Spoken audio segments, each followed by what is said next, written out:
جی ناظرین، میں ہوں اسلم خان اور آپ دیکھ رہے ہیں CNBC سٹی نیوز۔ اس وقت میں موجود ہوں لیاقت آباد کے کیمپ میں، میرے ساتھ ملکہ بخاری صاحبہ موجود ہیں جن کا تعلق تحریک انصاف سے اور بڑی سرگرم کارکن ہے اور ہمیشہ انہوں نے کھل کر بات کی عوام کے لیے اور پاکستان کے لیے۔ تو آج میرے ساتھ موجود ہیں، آئیے پوچھتا ہوں کہ جو عمران خان صاحب کے بارے میں نکلے ہوئے اور ادھر رانا ثناء اللہ کے، اس کے بارے میں کیا کہیں گے؟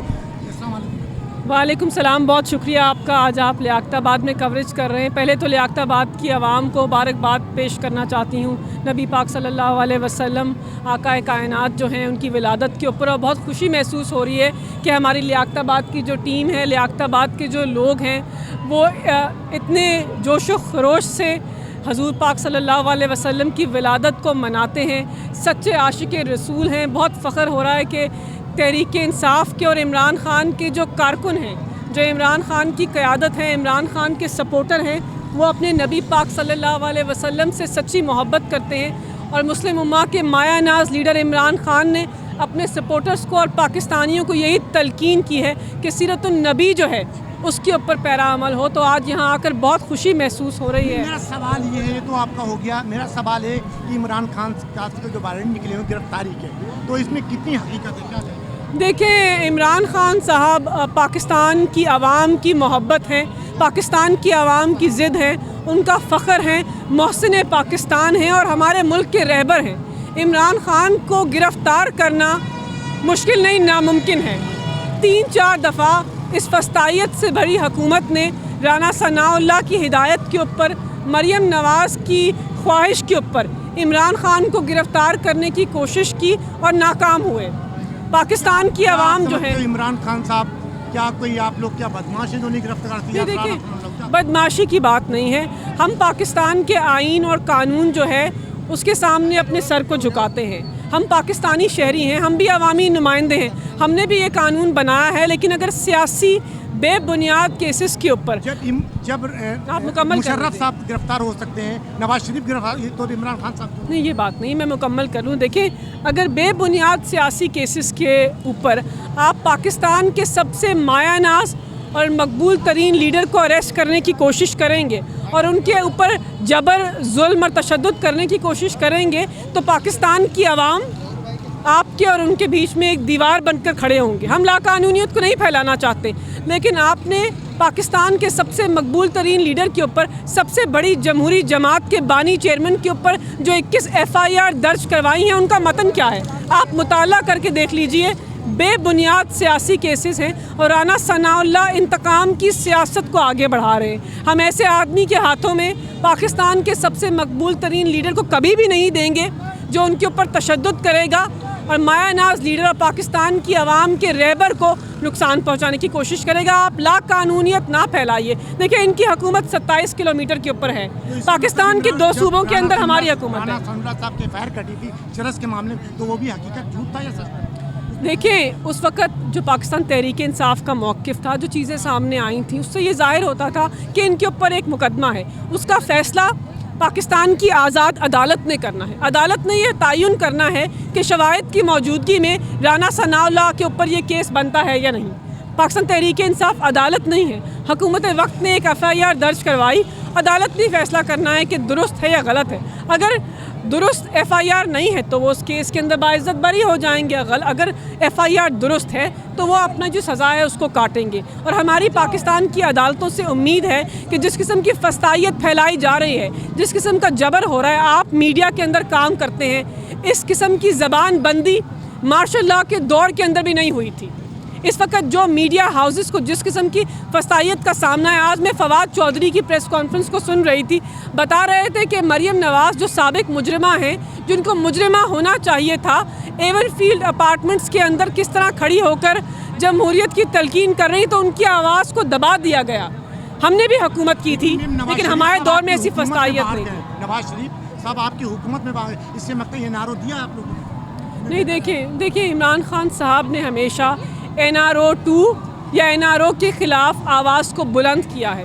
عمران خان صاحب اور یہ جو PDM کی پک اینڈ مکس کی جماعتیں ہیں، ان کے بیچ میں تفریق کیا تھی؟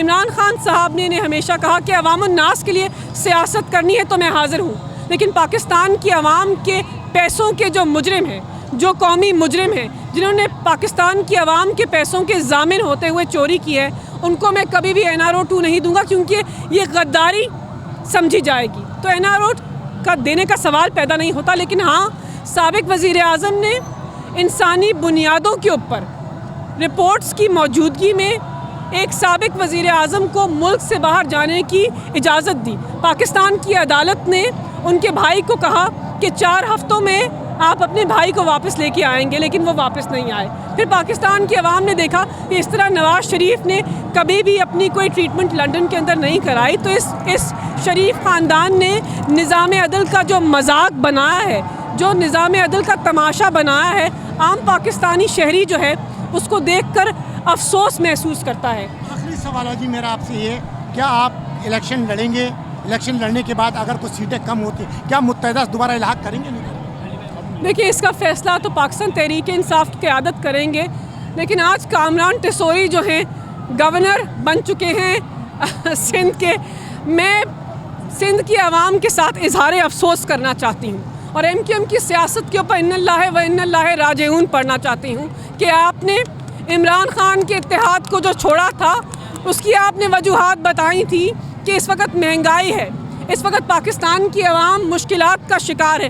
اب کراچی کی عوام جس کے اوپر آپ نے دہائیاں حکمرانی کی ہے، وہ آپ سے سوال بلند کرتے ہیں کہ ہمارے حقوق کا سودا کس نے کیا ہے؟ کیا MQM پاکستان نے کراچی کی عوام کے حقوق کا سودا کیا ہے؟ اگر سودا کیا ہے تو کراچی کی عوام کو جواب دیں۔ لیاقت آباد کی عوام کی فلاح و بہبود کے منصوبوں کو کس نے آگے بڑھانا ہے؟ کراچی کی عوام کا دفاع کس نے کرنا ہے؟ لیکن باجی اور ایک لوگ کہتے ہیں کہ کروڑوں روپے آپ کے MP MLAs کو ملا، لیکن کراچی میں آپ لوگوں نے کام نہیں کیا اور نہ ہی کسی کو پیسے دیے، خود کہا گئی اس میں نہیں، یہ بالکل بھی اس کے اندر نہ کوئی حقیقت ہے، نہ یہ درست ہے۔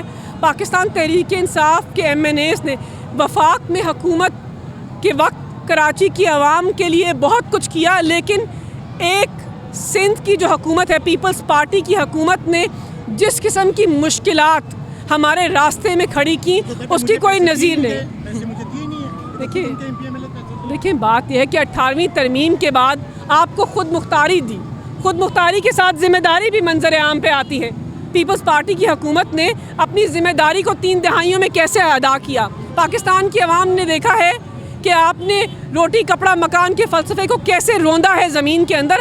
آپ نے کراچی اور سندھ کی عوام کو 3 دہائیوں میں صرف غربت دی ہے، ان کے حقوق ان سے لیے ہیں، اور آپ کی جو جائیداد ہے، جو آپ کی ملکیت ہے، اس میں اضافہ ہوا ہے۔ تو پیپلز پارٹی کی حکومت نے جس قسم کی انہوں نے رول پلے کیا ہمارے دور حکومت میں، ہم اس کی مذمت کرتے ہیں۔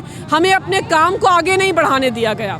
مراد علی شاہ بہت ساری باتیں کرتے ہیں، جمہوریت اور آئین و قانون کا جو نعرہ ہے اس کو بلند کرتے ہیں۔ بتائیں لیاقت آباد کی عوام کو کہ آپ نے لیاقت آباد کی عوام کے لیے کون سے منصوبے آگے بڑھائے؟ سن رہے ہیں کہ بلدیاتی الیکشن آ رہے ہیں تو روڈیں بن رہی ہیں، سورج کی جو پائپ لائنز ہیں وہ لگ رہی ہیں۔ یہ الیکشن کمیشن کے قوانین کی خلاف ورزی ہے، لیکن یہ بتاتی ہے کہ آپ صرف اقتدار کی سیاست کرتے ہیں۔ اب آپ کو یاد آیا ہے کہ ان کی مدد کرنی ہے، پہلے یاد نہیں آیا کہ لیاقت آباد کی عوام کی محرومیوں کو کیسے ختم کرنا ہے۔ تو پاکستان تحریک انصاف وہ واحد جماعت ہے جو وفاق کی علامت ہے، جو کراچی کی عوام کو ان کے حقوق دلائے گی، جو کراچی کی عوام کے اور ان کے نوجوان جو ہیں، نوجوانوں کو جو وعدے کیے ہیں ان کو پورا کرے گی، اور جو لیاقت آباد کی عوام ہے اس کی بہتری کے عزم کو آگے بڑھائے گی انشاءاللہ۔ یہ تھی ملکہ بخاری جن کی آپ نے گفتگو سنی، بڑے تلخ سوال کیے، لیکن کارکن ہیں، رہنما ہیں، بڑی آرام سے انہوں نے ان کا جواب دیا کہ اب آگے والا جو آنے والا الیکشن ہے اس کا فیصلہ عوام کرے گی۔ انشاءاللہ کل کسی اور نئے مہمان کے ساتھ آپ سے ملاقات ہوگی۔ جب تک لے اللہ حافظ، پاکستان زندہ باد۔ اس ویڈیو کو لائک کریں، ہمارے چینل کو سبسکرائب کر بیل آئیکن ضرور پریس کریں ہماری نیو ویڈیو سب سے پہلے دیکھنے کے لیے۔